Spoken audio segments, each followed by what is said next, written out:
o cenário de juros altos muda a ordem das prioridades para os produtores rurais, para as cooperativas e também para as agroindústrias.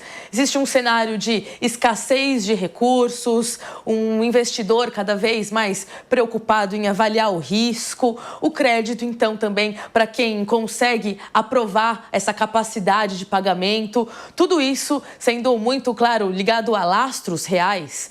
Então, para o agro, isso significa revisar contratos, reforçar garantias e tratar compliance e ESG como filtros de crédito.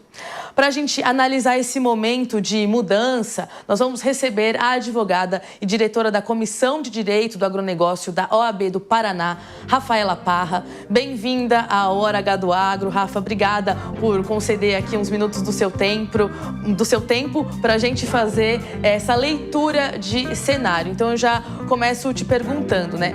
Como que produtor, como que agroindústria, porque são realidades diferentes, né? Que buscam créditos, podem comprovar, então, essa capacidade de pagamento, esses lastros seguros, né? O que o investidor está procurando e como que, então, produtor rural e agroindústria podem fornecer essas provas para esse acesso a crédito. Obrigada de novo pela participação.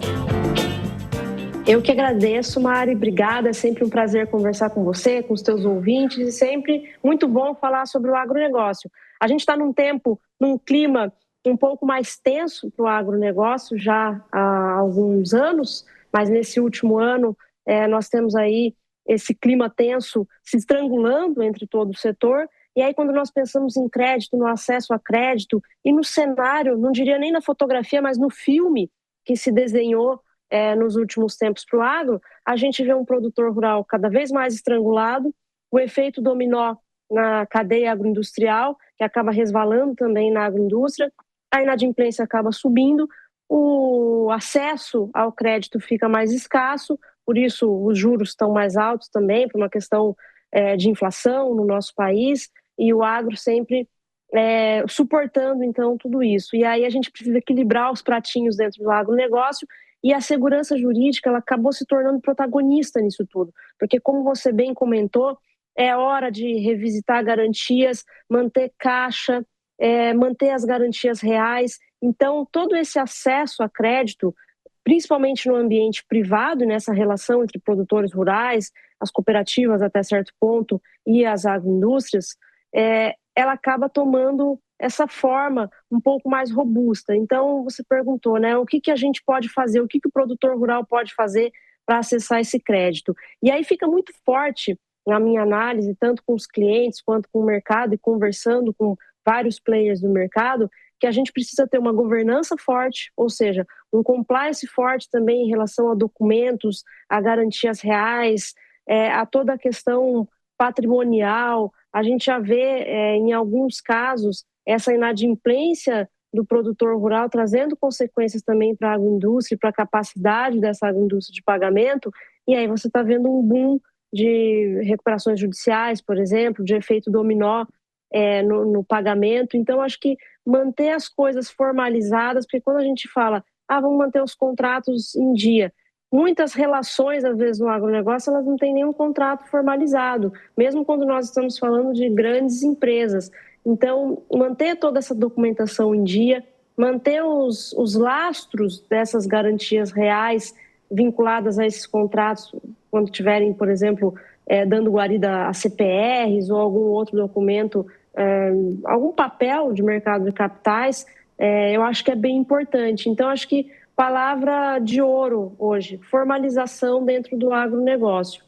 Perfeito, isso é um bom alerta para a gente fazer aqui para a audiência, até porque, e tem a ver um pouco com a minha próxima pergunta, sim, o agronegócio vive uma sofisticação do mercado financeiro, né, num período aí recente até, então a gente vê, né,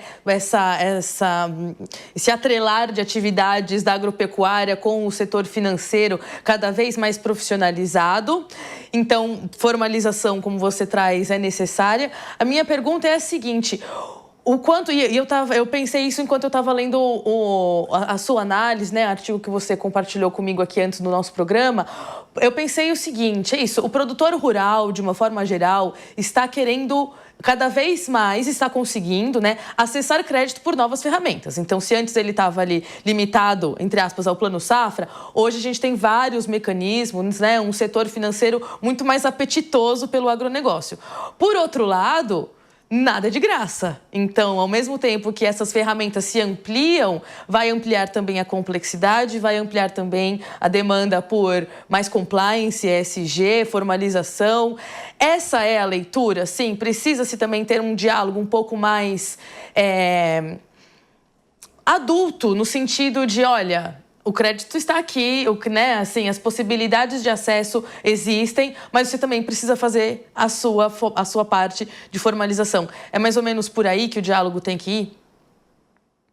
Ótimo ponto, Mari. Eu acho que sim, justamente por aí que o diálogo vai se desenhando, porque nós temos uma escassez de crédito, do crédito livre, Plano Safra, e do Estado, que não consegue dar guarida a essa exigência do agronegócio para produção, exportação, enfim.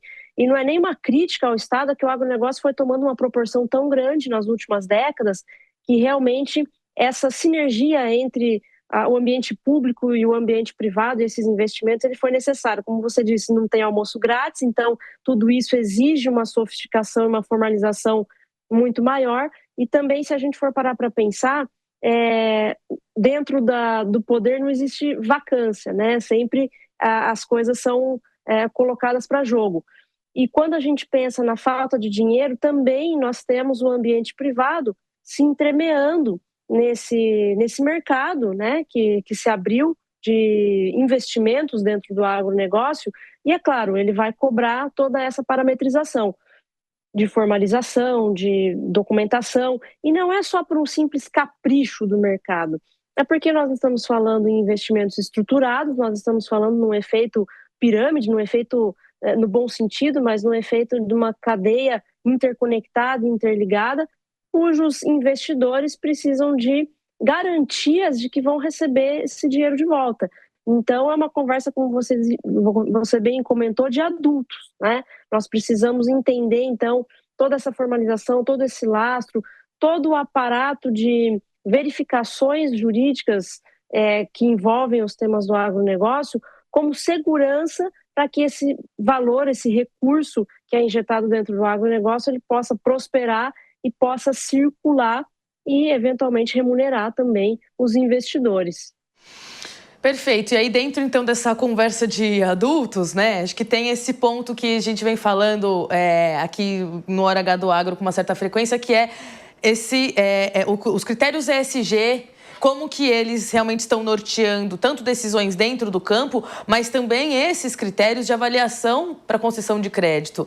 Eu queria entender um pouco, então, isso sim, como que você enxerga o papel do ESG enquanto um critério de fato de elegibilidade, né? E não só apenas de reputação, como você não é só para o inglês ver, não é só por uma questão de reputação, é de fato ser incorporado como estratégia do negócio, né, como critério de elegibilidade. Então também não dá para sair alegando qualquer coisa, precisa ter prova, precisa ter lastro, né? Qual que é esse papel do ESG? Como que você tem visto também, inclusive, a maturidade dos produtores rurais em incorporar isso de forma séria, de forma assim, né, com auditoria, enfim, essa nova isso, né, uma robustez a mais do setor.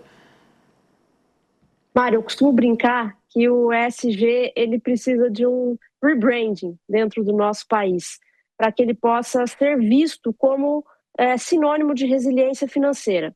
Eu digo sempre e repito que uma empresa, uma agroindústria, até o produtor rural dentro dessa seara ESG, não vai conseguir operar projetos verdes se o caixa dele estiver no vermelho. Então, primeira coisa, a gente precisa olhar para o ESG com esse critério de resiliência financeira de uma forma muito séria, muito mercadológica e que pode trazer muita oportunidade dentro do agronegócio. Quando a gente pensa em valores, recursos, investimentos no agronegócio, acho que alguns assuntos sempre nos vêm à mente, se a gente está falando de fusões e aquisições de grandes empresas, ou se nós estamos falando e discutindo sobre reforma tributária, como vai ficar a situação dos dividendos, como vai ficar toda essa sucessão patrimonial dentro do agronegócio, doação, herança, enfim.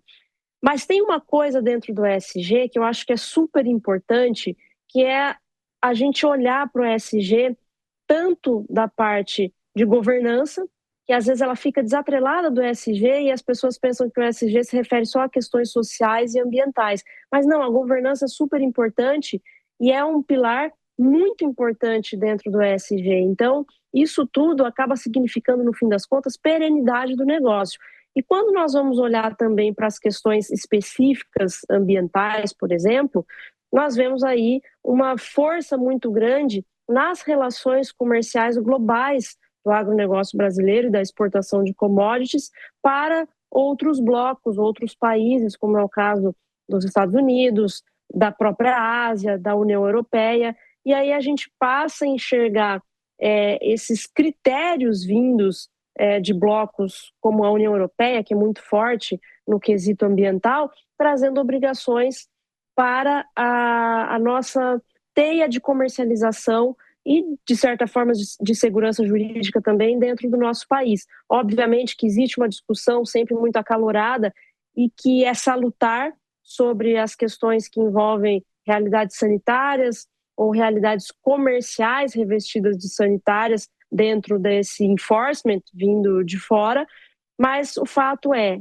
que a agenda ESG ela tem obrigações e algumas delas já vão começar a acontecer em 2026, principalmente relacionadas à taxa, algumas taxas e questões tributárias também envolvendo o mercado de carbono. E nós precisamos olhar, nós, quando eu digo agronegócio, colocar todos esses pratinhos na mesa para que a gente possa entender o que isso significa de custos na nossa operação. Então, fazer toda essa avaliação de custos de transação para que a gente ainda possa continuar sendo competitivo no mercado doméstico e no mercado internacional. E aí, para isso, é preciso, de fato, ter maturidade para olhar a longo prazo, né? E quando tem mudanças, como as reformas que o Brasil vem passando, por um lado, é isso, a gente olha o copo meio cheio, entendendo que as reformas precisam ser para benefício do país. Por outro lado, muitas das reformas, às vezes, trazem essa insegurança, essa imprevisibilidade, né? Antes da gente encerrar, e porque você deu a deixa ali nessa sua última resposta, queria entender muito rapidamente de que forma, então, você enxerga que a reforma tributária pode impactar nesse custo, pode impactar de uma forma geral na estrutura dos contratos do agronegócio, olhando para, inclusive, essa incorporação cada vez mais madura do ESG enquanto critério de compliance para conseguir crédito que lá na frente vão ser pagos tributos, né? Uma coisa tem tudo a ver com a outra. Então, como que você enxerga, pelo menos atualmente, né, esse cenário de reestruturação? Bom, acho que a reforma tributária ela tem sido o assunto queridinho do momento já há muitos meses e você tem, como você comentou, né, Mari, a gente tem possibilidades de discussão do texto e de discussão do texto que está muito incerto ainda do que vai acontecer. Você tem aí as casas mudando de opinião em um curto espaço de tempo que gera um ambiente de bastante insegurança sobre o que vai ser, como as empresas devem olhar para isso dentro da sua estratégia para o próximo ano, principalmente no que tange a questão dos dividendos.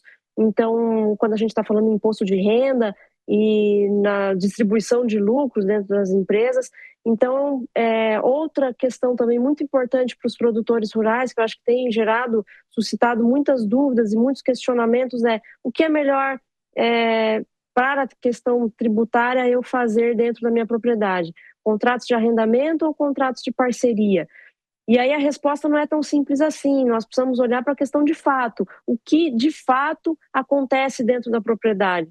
É uma situação que envolve parceria ou uma situação contratual que envolve arrendamento? As alíquotas vão ser diferentes, mas a gente precisa olhar para a situação de fato também, para que você não possa criar subterfúgios jurídicos e tributários para burlar a situação de fato. Então, acho que a primeira coisa, entender e continuar acompanhando essas mudanças que a reforma visa trazer, e aí analisar, de certa forma, como isso vai ficar para o próximo ano, ainda que não tenha o martelo batido, mas depois disso se ajustar para conseguir entregar o melhor resultado possível nisso, com o menor custo dentro da operação.